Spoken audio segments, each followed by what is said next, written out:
Thanks, everyone, for joining us today. And I am so pleased to be joining March 4th today in bringing this group together. We represent a whole host of sort of political views and life experiences at this table. And one of the things that Washington, D.C. does not do well is nuance. You're either red or you're blue, you're either for it or you're against it. We really break things down into very dichotomous relationships, and the real world does not work that way.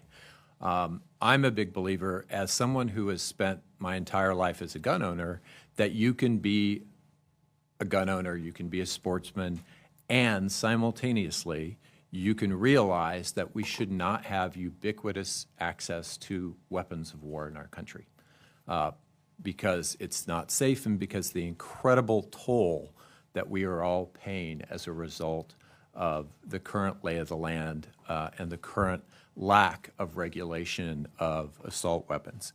That is what set me on a course a number of years ago towards trying to write legislation now called the GOSAFE Act that really gets at the mechanics of what makes some of these assault weapons so dangerous.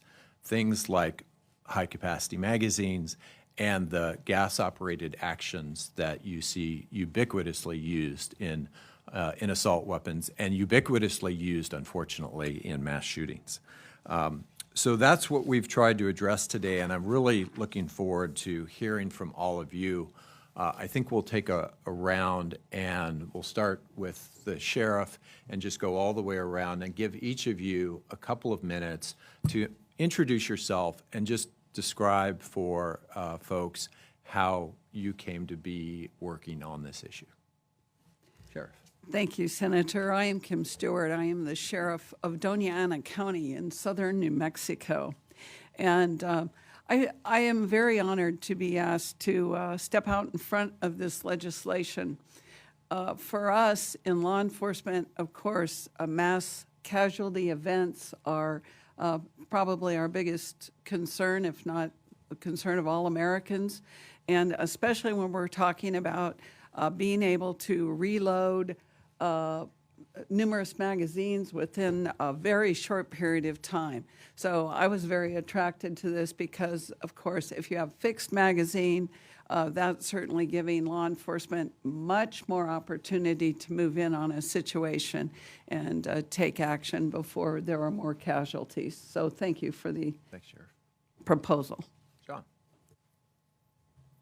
Thank you so much, Senator. I'm also honored and privileged to be here. My name is John Hambley. I'm a resident of Maine. I'm a gun owner, and I'm also a veteran. I served in the Marine Corps as an officer in charge of an infantry unit for 2 deployments. And more importantly, I'm a father, and I'm a husband, and I think it's essential that the reason I'm here is, like all of us, through tragic necessity. I think we have to look this in the eye and address it. And my 2 boys are young enough where it's not really a conversation in school yet, but it will be. And I'm horrified about how complacent we've all become, and this has become the new norm, and it's time to stop. Thank you, John. Sarah. I wrote mine down because I'm on TV, so I'm very verbose, and I like to hear myself talk. It'll keep me more concise. Sarah Spain, I'm award-winning sports journalist, and people might be surprised to hear that there's diversity of thought in sport, but it's actually the perfect representation of bipartisan teamwork. If you're on a team, your teammates are from different backgrounds, political beliefs, religions, races, and you have to work together with a common goal. And if you're a fan, you sit next to people of all different backgrounds, wearing the same gear, cheering for the same thing, even if you may have vastly different beliefs. And along with religion and politics, I would say sports is our most tribal thing. It is our identity. That's why we say we won instead of they. And because of that, I've learned in journalism, in addition to how to vet facts and listen and respond to opposing views and make my point, I've also learned that because I talk about sports and I'm on people's favorite show, they'll listen to me talk about other things that otherwise they might avoid. And when I'm talking to them, I'm given a chance to talk to people who fundamentally disagree with me on a lot of things. And I have to not presume that they lack humanity. I have to not presume that they're bad people, but rather try to figure out and understand their point of view. When we're talking about something like guns, I don't believe anyone wants children to die at school. I don't believe anybody wants people to die at the grocery store and church. So we need to get away from propaganda and keep them focused on facts. And that's namely that the risk of a person in the U.S. dying in a mass shooting was 70% lower when the assault ban was still active. Researchers estimated that the law was, if it had been in effect from 2005 through 2019, it would have prevented 30 mass shootings that resulted in the death of 339 people and wounded over 1,100 more. Assault weapons were used in 9 of the 10 deadliest mass shootings between 2015 and 2022. We have to keep people focused on those facts. There was a really powerful story a couple weeks ago, the Washington Post, that you were involved with, Senator. And former Senator Mark Udall, who voted against the assault weapons ban back after Sandy Hook, said if he could go back in a time machine, he would tell himself, this is going to get worse and worse. More and more people are going to be deeply affected by this. And I think deeply affected is a sanitized way of saying dead. Hundreds more are dead since that inaction. And if we wait another 10 years and then wish for a time machine to go back, wondering how many other lives were lost because of our inaction, we have to hold that as our own. So another generation of people can't undergo trauma, watch trauma, or worry about trauma because of assault weapons in their community. I don't think any American citizen needs an assault weapon, and plenty of lives depend on our action and not inaction this time. Thanks, Sarah. Whitney. Okay. All right. Hi, I'm Whitney Port. I have used my platform for the past 15 years to highlight women's issues, and especially recently the issues that face mothers. And this is obviously not just a mother issue. This is a whole country issue. And I, like you, wrote mine down because I can be very wordy. But I have a 6-year-old child, and the realization that my child is practicing for a mass shooting at school fills me with fear and overwhelming stress. It's obviously a situation that I never anticipated, and I felt lost about what to do. Last year, I heard Kitty, the amazing founder of March 4th, speak and was immediately touched and felt a physical and emotional reaction to actually go out and do something. And I think as a quote influencer, I can be put into a box, but I feel like it's my job, it's my role to expose what certain organizations like this are doing. The safety of our children and families is paramount, and so I decided to get active with March 4th as they have the most obvious and what I feel to be the most actionable messaging when it comes to this issue, to limit the access of assault rifles. There does not need to be such easy access to them. Yeah. Thanks, Whitney. Wilson. Good afternoon. My name is Wilson Cruz. Thank you. Good afternoon. Thank you, Senator, for being here with us today. My name is Wilson Cruz. I'm an actor by trade, currently on Star Trek Discovery. But today, I represent my family. I am a nephew and a family member devastated by gun violence. My aunt, Brenda Marquez McCool, was murdered at the Orlando Pulse nightclub shooting while she placed her body between the shooter and her son, who survived. I'm also here as a citizen who's exhausted of seeing families traumatized by the loss of their loved ones, by instruments of death that have no place on our streets. This bill calls for a ban on weapons that were literally created in order to end human life, to destroy human bodies.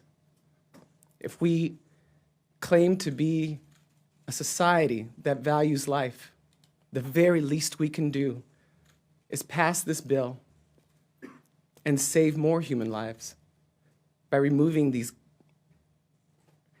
instruments of terror. And so if I can be here to lend my name and to represent my family, who are all here with me in my heart, calling for this end, it's the very least I can do. Thank you, Wilson. Melissa. Good afternoon. My name is Melissa Alexander.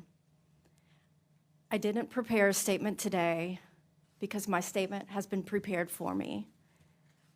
On March 27th, my son survived the mass shooting at the Covenant School in Nashville, Tennessee.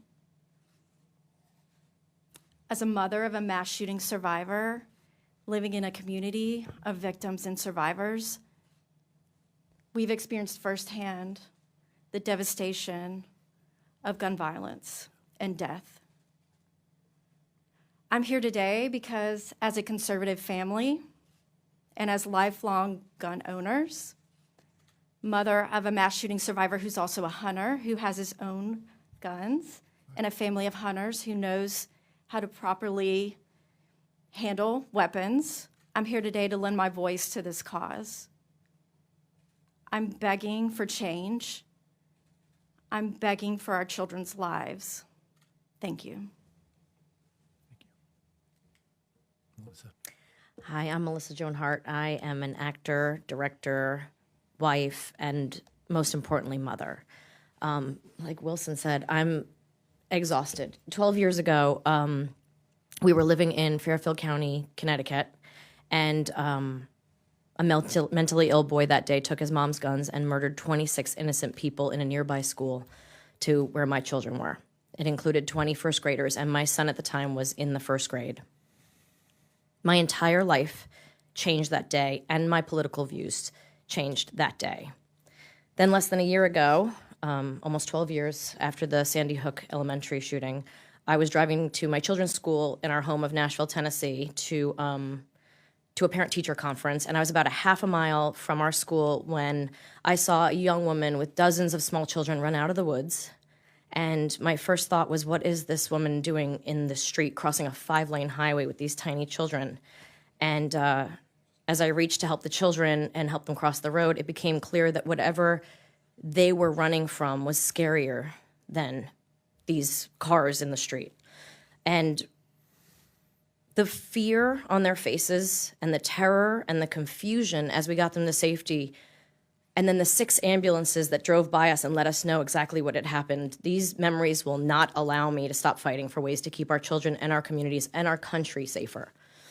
That day, we lost 3 educators and 3 third-grade children from the Covenant School, and my youngest son was in the 3rd grade at the time. And once again, tragedy had hit so close to home, and I had to stop and wonder, once again, will we be next? And I had been a staunch Second Amendment woman who believed our freedoms cannot be infringed upon with new laws. And back in 2012, after the shooting at Sandy Hook, I spent months of sleepless nights praying for the families of that nearby town. I started wanting to make sure that that could never happen again. And in digging and educating myself on guns and gun laws across the nation, I learned that laws do change. That, in fact, it happens all the time to make our world a safer place. I learned that MAD, the Mothers Against Drunk Driving, had been successful in preventing drunk driving accidents over tough, relentless years of battles with politicians. And I wanted to see that happen with this situation. I used to believe that you couldn't mess with the Second Amendment because that's a threat to our freedom as Americans. But now I can say that we are not free as long as weapons of war are allowed in the hands of untrained, unchecked citizens. We are not free if our children are forced to practice lockdown drills at school and at church. And we are not free if we have to live in fear. Thank you. Thank you. John, I want to ask you a question as a, I guess there's no such thing as former Marine, right? You're just a Marine. Talk to us a little bit about how much training is required for to use these kinds of firearms when you're in the armed services, and the sort of the difference in what a Marine or a soldier goes through, and the fact that these things are just widely and permissively available in our culture today. Thank you, Senator. And the point is well taken. There's such a divide between what a trained soldier or Marine or anyone in the armed service goes through and the common citizen outside. And, you know, from my perspective, you know, I think the Marine Corps specifically, which was my branch, they do an incredible job on day one of really maintaining accountability and safe handling. It becomes a part of your everyday. It becomes the norm. You know, you start, whether it's boot camp or officer candidate school, whatever way you come into the service, you know, you learn the basics of marksmanship. You learn how to hit, how to shoot, how to hit a target at 500 yards individually, the fundamentals of marksmanship. That becomes more advanced as the training continues. You learn how to shoot, move, and communicate as a small unit, then by a larger unit, and it gets more complex, different environments, stressed environments. That's the incremental training that happens with automatic weapons. You know, when I was thinking about this, the most astonishing part of all of this is the level of accountability and the level of regulation that happens every single day when you're wearing the uniform.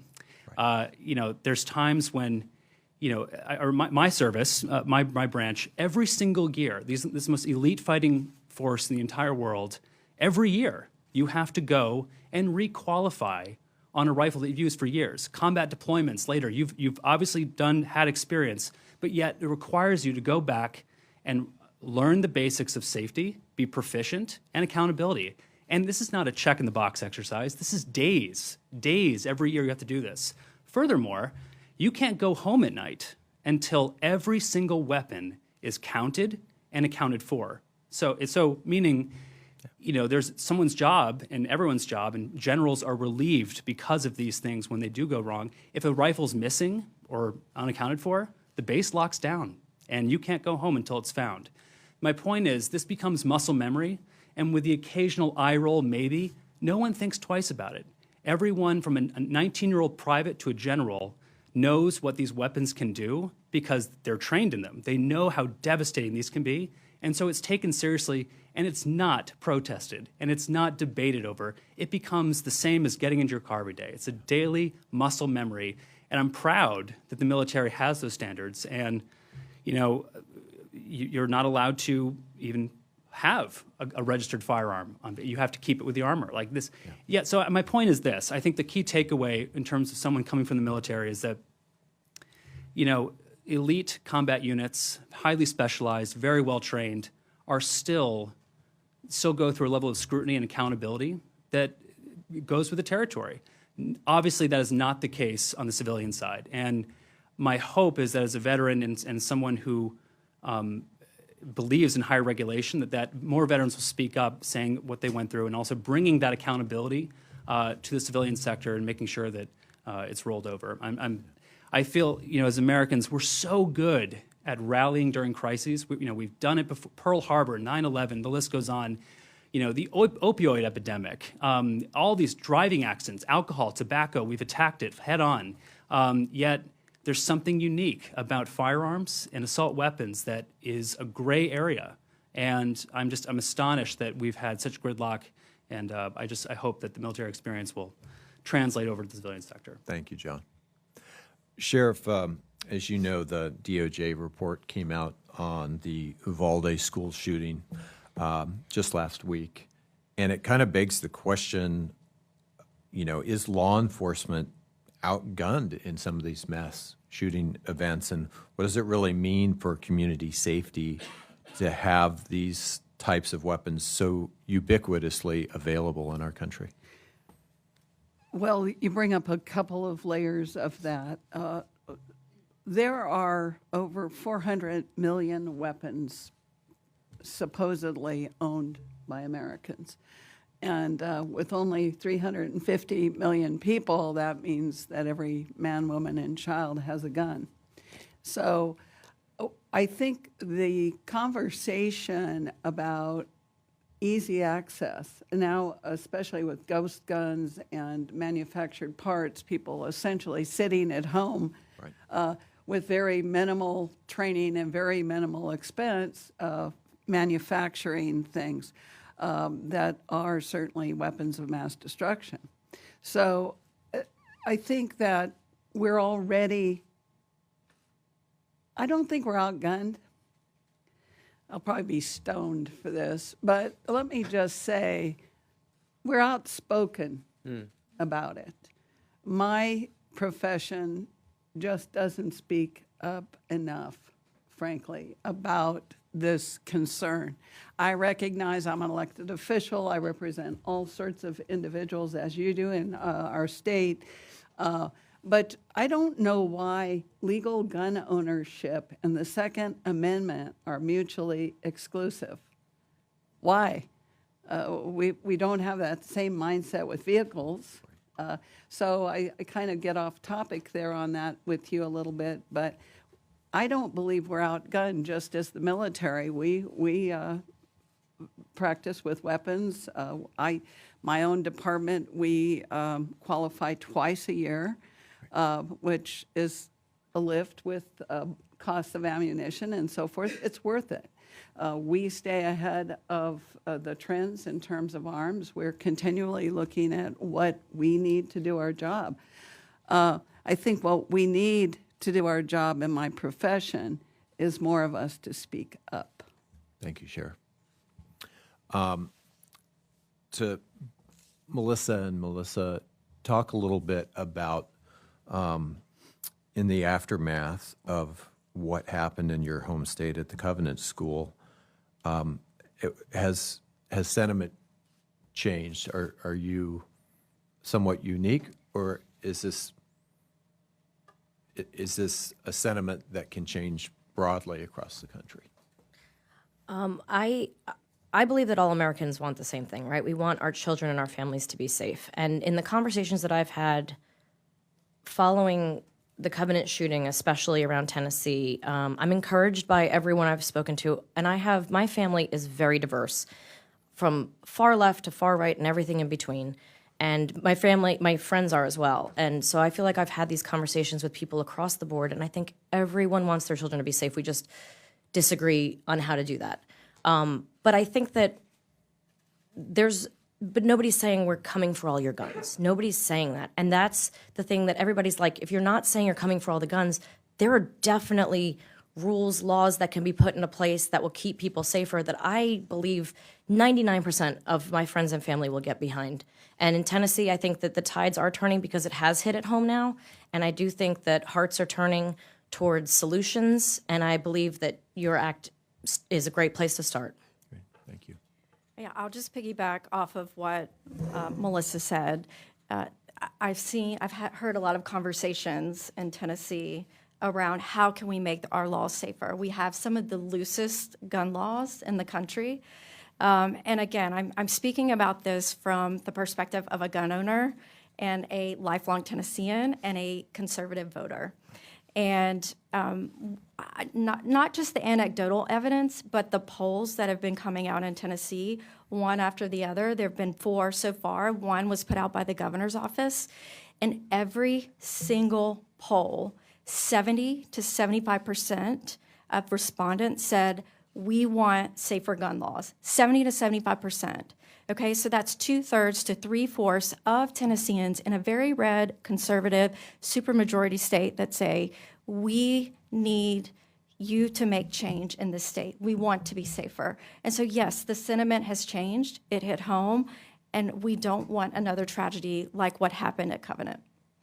You know, I think one of the things that both of you represent that I can relate to is I grew up in a very conservative, very small rural community. And what I will say about gun culture when I was a kid is that it was such a culture of safety. Like it was really, gun safety was just drilled into you. And you would do things like hunter safety at school. And somewhere along the way, we got to a culture of complete permissiveness. And my hope is that we're recorrecting again to say, guns are fine, but there's a responsibility here. And we self-impose limits to make sure that our communities, our children are safe. Wilson, you have an amazing perspective, and I'm so sorry for what touched your family. If what would you say, I guess, to anyone, elected official, friend, neighbor, what have you, who's on the fence about how to prevent these kinds of tragedies?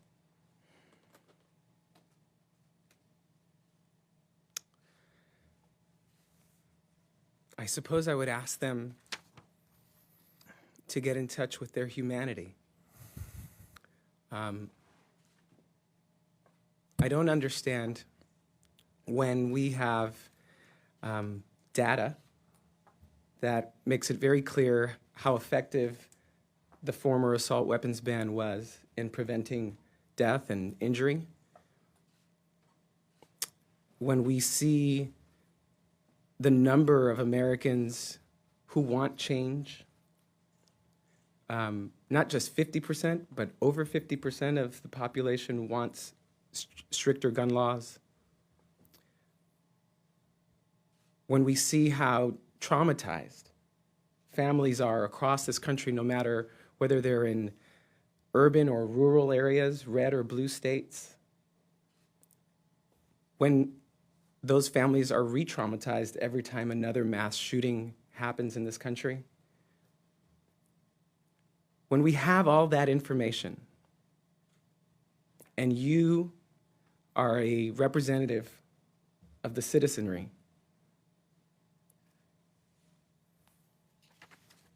I think you're not living up to your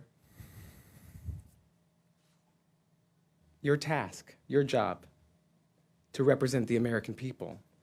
You're representing something other than the values that we claim to have in this country.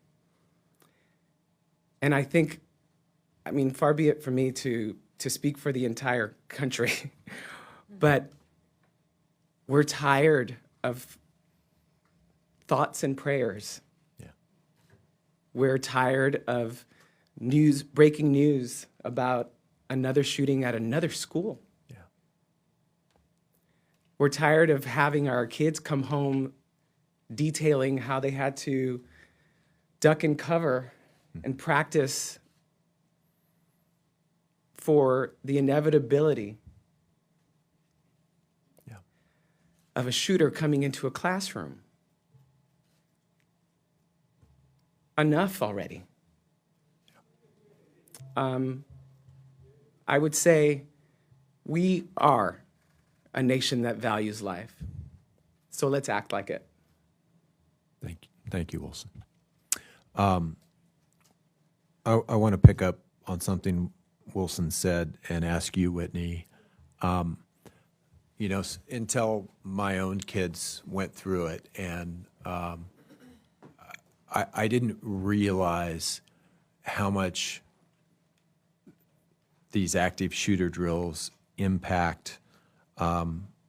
You think about the mass shootings impact all the other kids, but talk about your own experience with what it means to have young children practicing active shooter drills and how that impacts them.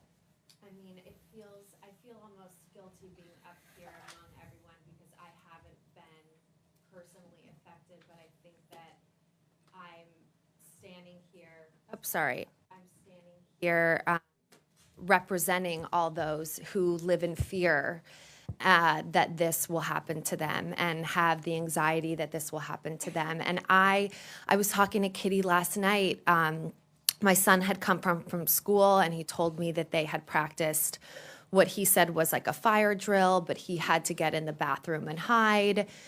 And it immediately, like, my whole body tensed up, and I tensed up for him, just this little 6-year-old brain who has no idea how to process these huge adult things. And I mean, we don't even know how to process them. We're not even supposed to know how to process them because this isn't even supposed to be happening. I think the anxiety in these kids is having a huge, huge effect because it's putting something in their brains, like I said, that they have no idea exists or how to process. And I think that it requires them to think of solutions and to think of what ifs. And I think the anxiety then bleeds into all areas of their life. And we're just raising very anxious, depressed kids. And there's something that can be done about it. And obviously that's why we're all here today. Yeah. I really did not fully appreciate, my kids never really talked about the active shooter drills a lot. But I was in a meeting and we were in a room like this one, and my oldest son was out of school that day. And so he happened to be at the meeting. And someone walked into the back and pulled out what looked like a pistol to him. And it was just a temperature sensor. It was like an HVAC tech who was coming to check on the temperature in the room, make sure everything was working right. And the fear that I saw, Yeah. it's just incredible. And that's when it really hit home for me. I mean, that's what Katie said last night. She said that the school informs her in advance of when the drills are happening, which is something that I did not get advance notice of, which I would like. But and I'm so sorry that I'm telling your story, but she specifically pulled her child out of school that day as to not be part of that drill because she didn't want, the anxiety and the fear was so much worse to her. So it's a lot. Sarah, you're part of a growing, really, contingent of sports leaders who are speaking out on this issue. We've seen Golden State Warriors head coach Steve Kerr and University of Oregon's football coach Dan Lanning and others joining your chorus. Talk a little bit more about, because of the kind of work you do, how you're able to reach people who are not always as open as maybe we would hope. And certainly you have a platform that's completely different than mine, and we appreciate that. So talk a little bit about that, Sarah.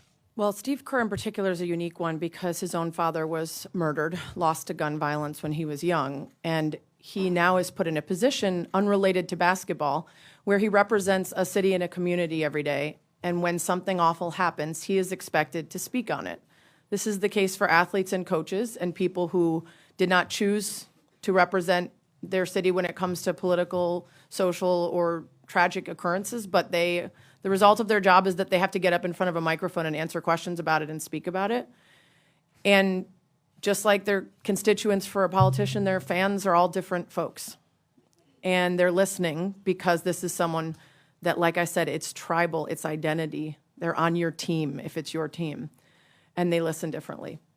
And I think to your point of part of the issue is getting the right people to speak up.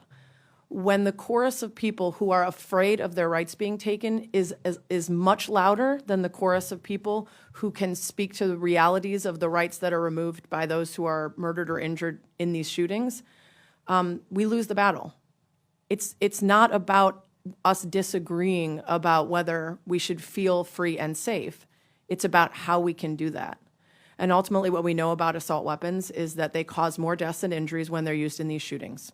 Gun reform as a larger issue is very important, but if we know that gun reform as a larger issue is nearly impossible with the way it's politicized and the two sides taking their team, then what we can do is try to address something that seems common sense, matter of fact, and is backed by data.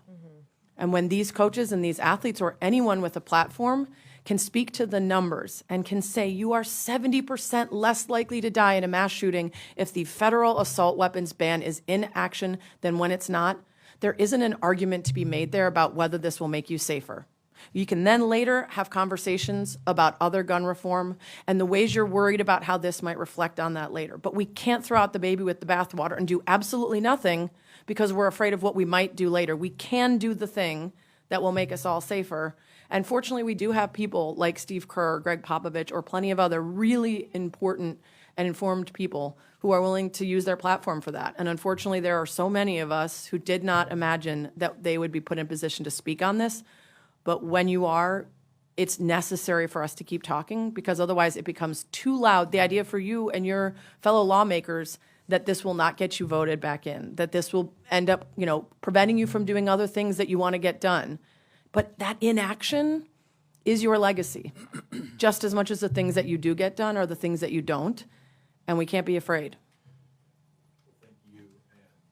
I want to thank really everyone here for bringing your unique voices to this conversation. Maybe we'll just open things up. I'm going to have to run upstairs here in a few minutes and we'll wrap, but maybe open up a few questions for folks to any of our panelists or to myself, and then we'll conclude.